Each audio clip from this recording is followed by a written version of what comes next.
संसार में सबसे बड़ा कौन है? एक बार अर्जुन अपने सखा श्री कृष्ण के साथ वन में विहार कर रहे थे। अचानक ही अर्जुन के मन में एक प्रश्न आया और उन्होंने जिज्ञासा के साथ श्री कृष्ण की तरफ देखा। श्री कृष्ण ने मुस्कुराते हुए कहा, हे पार्थ, क्या पूछना चाहते हो, पूछो। अर्जुन ने पूछा, हे माधव, पूरे ब्रह्मांड में सबसे बड़ा कौन है? श्री कृष्ण ने कहा, हे पार्थ, सबसे बड़ी तो धरती ही दिखती है, पर इसे समुद्र ने घेर रखा है। मतलब यह बड़ी नहीं है। समुद्र को भी बड़ा नहीं कहा जा सकता। इसे अगस्त्य ऋषि ने पी लिया था। इसका मतलब अगस्त्य ऋषि बड़े हैं, पर वे भी आकाश के एक कोने में चमक रहे हैं। इसका मतलब आकाश बड़ा है, पर इस आकाश को मेरे 52 अवतार ने अपने पग में नाप लिया था। इसका मतलब सबसे बड़ा मैं ही हूँ, पर मैं भी बड़ा कैसे हो सकता हूँ, क्योंकि मैं अपने भक्तों के हृदय में वास करता हूँ, अर्थात सबसे बड़ा भक्त है। इस तरह भक्त के हृदय में भगवान बसते हैं, इसलिए इस संसार में सबसे बड़ा भक्त है। अपनी इस कहानी में मैं यही कहना चाहती हूँ कि ईश्वर कभी खुद को बड़ा नहीं कहता। ईश्वर भक्त के मन में वास करता है।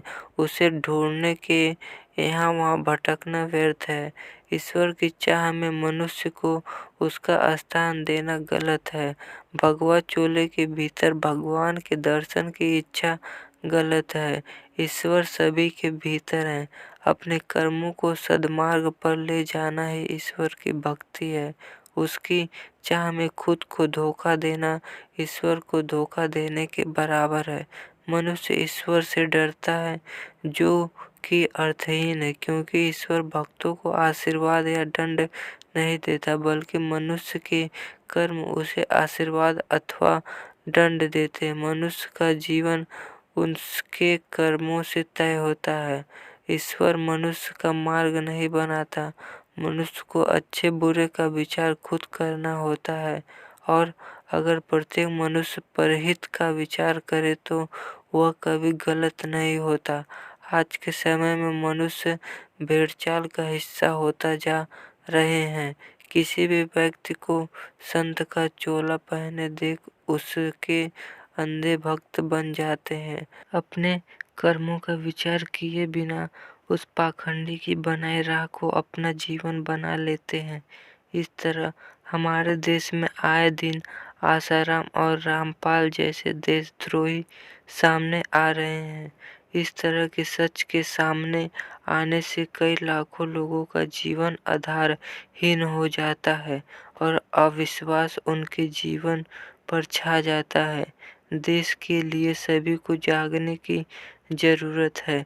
ईश्वर के रूप को सही तरह से समझने की जरूरत है। बताइए दोस्तों, आपको ये छोटी सी कहानी कैसी लगी?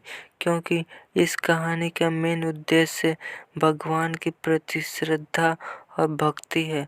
अगर कहानी अच्छी लगी तो हमारे इस वीडियो को लाइक करके चैनल को सब्सक्राइब कर दीजिए। ऐसे कहानी हम आपके लिए और लाते रहेंगे। जय हिंद, वंदे मातरम।